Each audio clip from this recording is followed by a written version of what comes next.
Mussolini. Buonasera, Buonasera. Sua Eccellenza. Mi chiedevo che cosa ne pensava della notizia che è uscita qualche mese fa sull'introduzione della Bibbia come libro da studiare e dei vari metodi di insegnamento. Oibò, mi può approfondire questa notizia perché non l'avevo ascoltata. Chi l'ha proposta? Qualche mese fa mi è stato visto su un notiziario, non mi ricordo di preciso quale, mi Mhm, scusi, però non mi ricordo mhm. bene, che come libro da introdurre all'interno delle scuole da studiare volevano proporre la Bibbia, da Ok, studiare come libro, come i testi omerici, diciamo. va bene. Vi ringrazio e passo a rispondere alla domanda e vi ringrazio di aver telefonato. Buona serata. Grazie.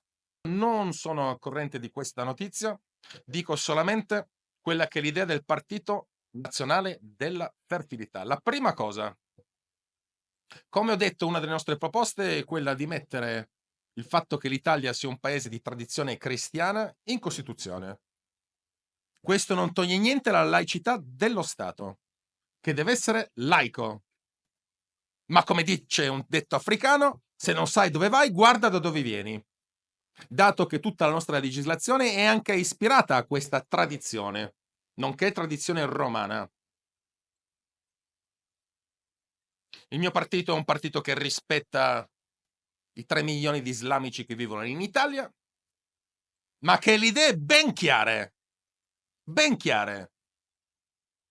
L'Italia è un paese da questo punto di vista che non persegue un'ottica di società comunitaria di stile anglosassone, ma ognuno deve far parte di questa famiglia italiana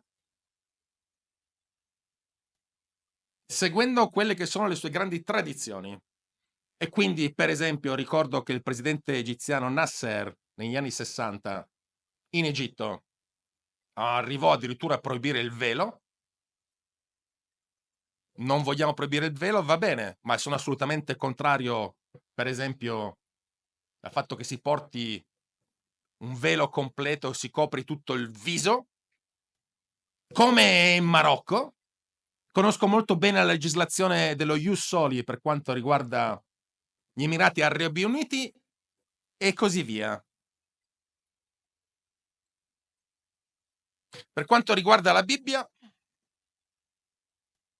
sono molto a favore dell'insegnamento della religione in maniera laica, ovvero una società sempre più globalizzata, dove si può comunicare istantaneamente da Mosca a Predapio, o da Predapio a Shanghai, o da Predapio a Nuova Delhi. Come vedete, Predapio è sempre al centro e non è un caso.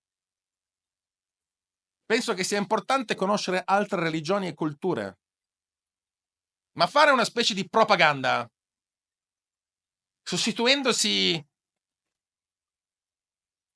a quelli che dovrebbero essere i professionisti in questo caso della religione, ovvero i preti, non mi si addice e non mi piace. Ricordo che la statua di Giordano Bruno in piazza Campo dei Fiori è lì per merito mio, perché la volevano togliere. E da buon socialista gli ho detto no. E quindi allo Stato l'uso della razionalità e alle religioni la fuga da questo mondo, per carità. Quindi importante è l'insegnamento delle religioni, perché penso che ogni persona debba sapere quali sono le basi della religione musulmana, induista, buddista, shinto e così via, in un mondo che è sempre più interconnesso e complicato. Allo stesso modo dobbiamo essere orgogliosi del nostro passato e non avere paura di guardarci indietro. E lo ricordo, la proposta del mio partito è quello di mettere in Costituzione il fatto che l'Italia sia un paese di tradizione cristiana.